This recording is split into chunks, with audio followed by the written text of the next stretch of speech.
Lagos State government invited us, but soldiers didn't shoot. Now, those are the words of the Nigerian army as they reply Lagos State governor. Nigerian Labour Congress (NLC) orders federal government to release all COVID-19 welfare materials. This is Plus Politics. I am Kayode Ladende.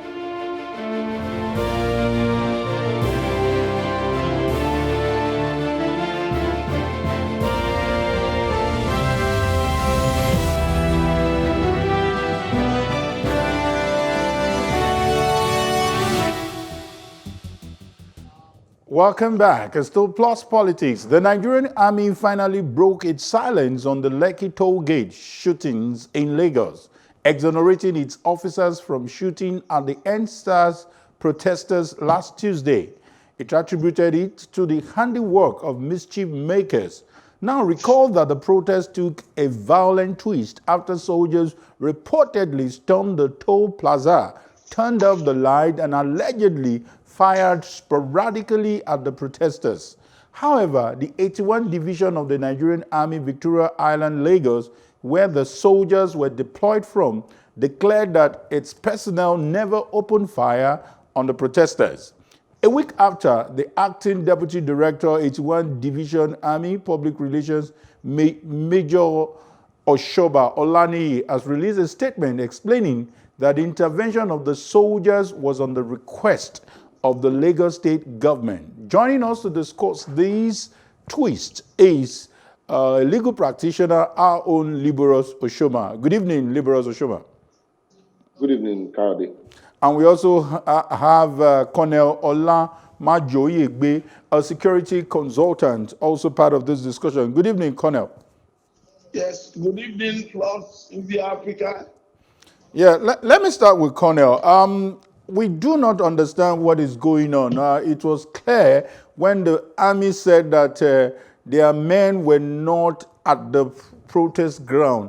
What could be the missing link here? Is there a problem with semantics, or is there something we do not understand how the army released their statements?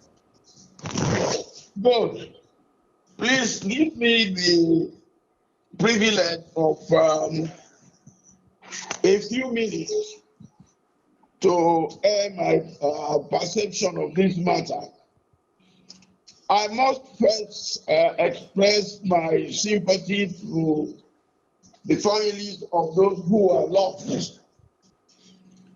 We pray that the federal government will take such steps to ensure that they did not die in vain.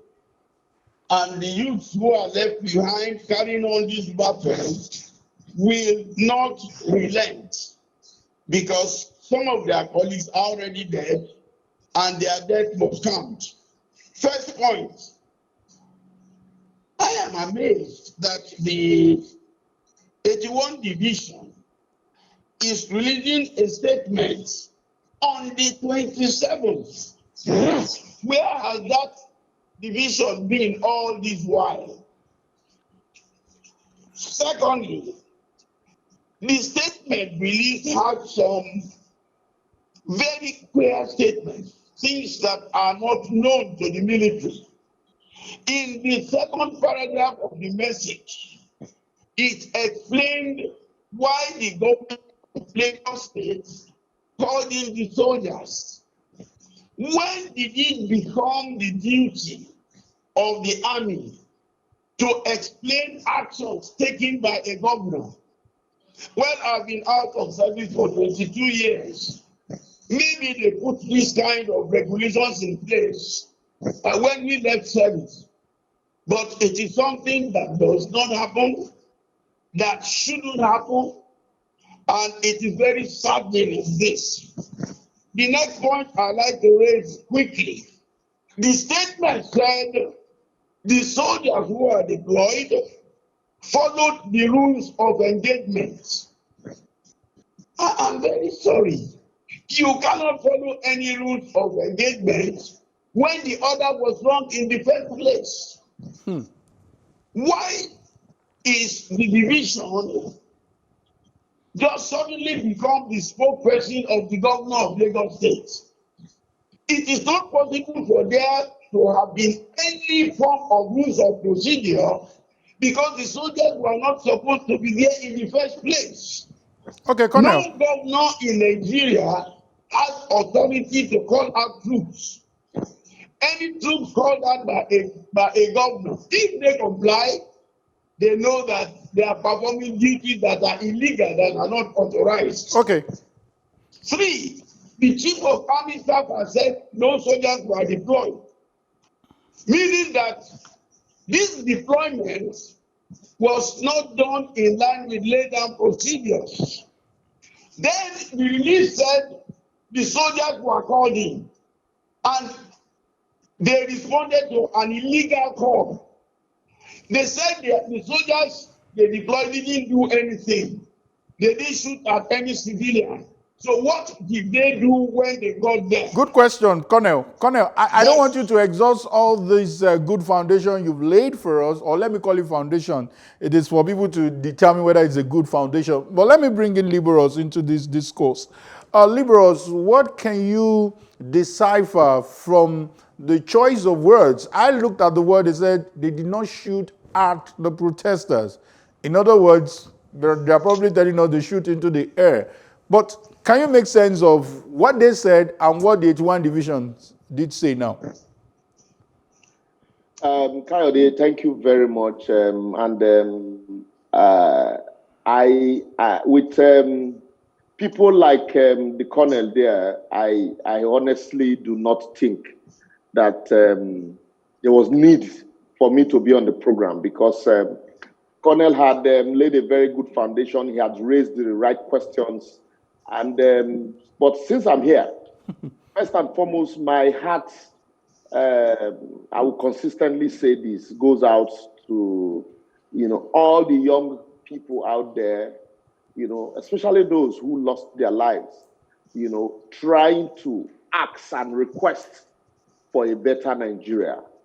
My heart also go out to every young Nigerian, including people of my age, who has never seen what good governance is about in Nigeria.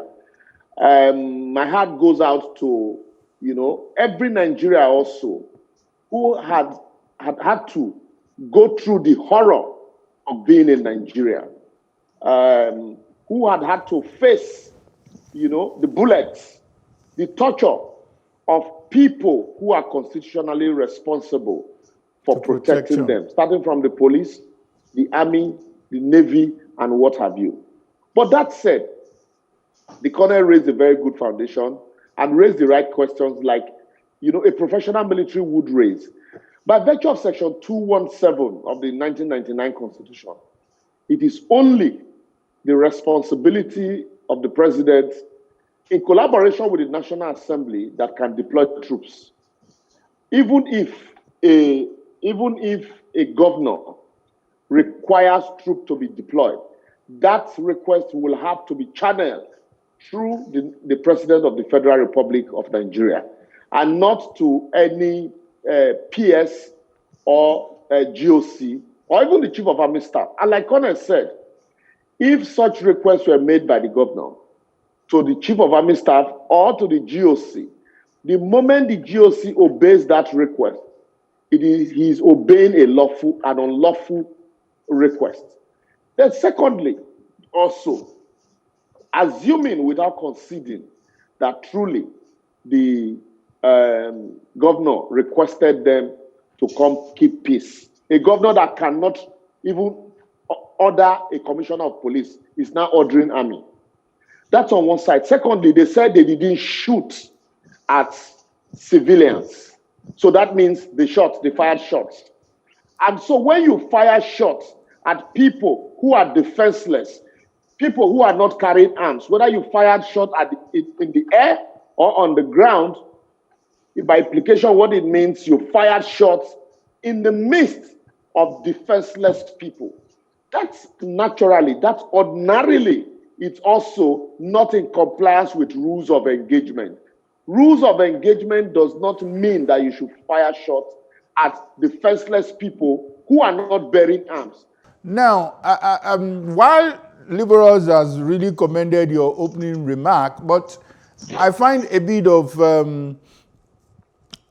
ambiguity in what you said, and I need clarity on that. For some people, they believe that what 81 Division had come out to say is more of an indictment on the state governor who said he never, asked for the military to come there.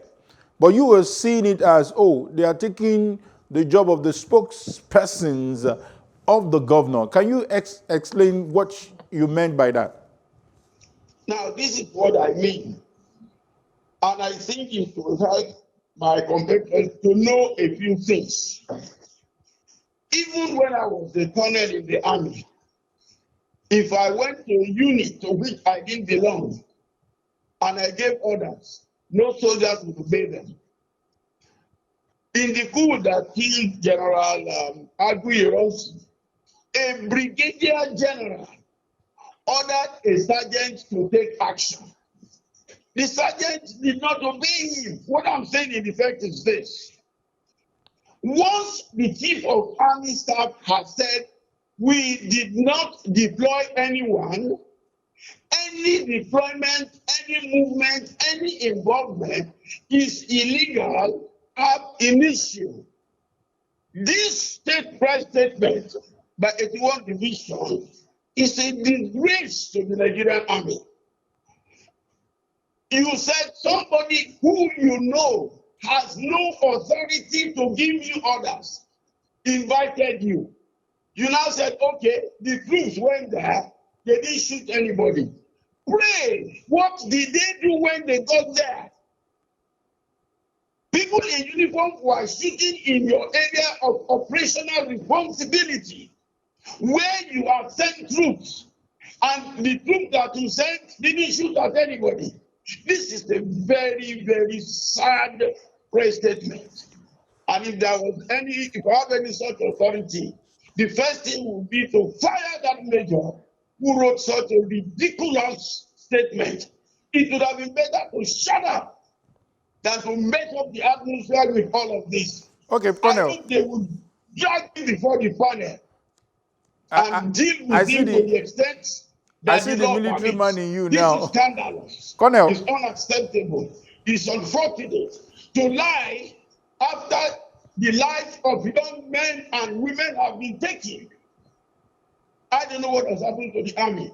I salute the chief of army staff for saying we didn't send anybody.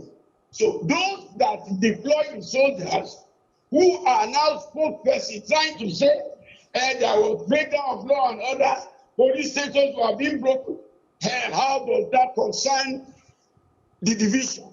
Okay, noted. Let me quickly rush back to Liberals. I understand it's back. Liberals, if you have not finished your thought, you can complete it and also come in to let us know, because a lot of people felt this information is more like an answer to questions that have been raised. But he felt this is breaking the chain of command.